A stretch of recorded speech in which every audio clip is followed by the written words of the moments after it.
receivers are automatically activated to warn of the impending hazard. Tests of these receivers by this system are normally conducted by the National Weather Service every Wednesday between 11 a.m. and noon. When there is the threat of or existing severe weather in the area on Wednesday, the test is postponed until the next available good weather day.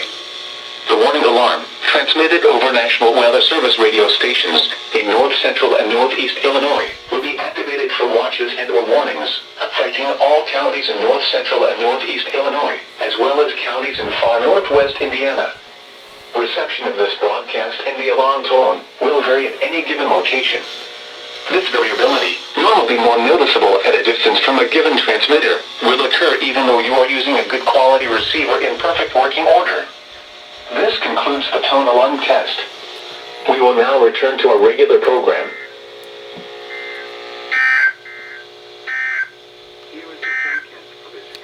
Here is your forecast for Rockford and surrounding communities.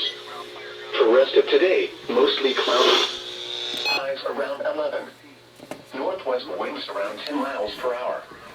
Wind chill values as low as 13 below in the morning. For tonight, mostly cloudy with intermittent flurries. Lows around 2 below.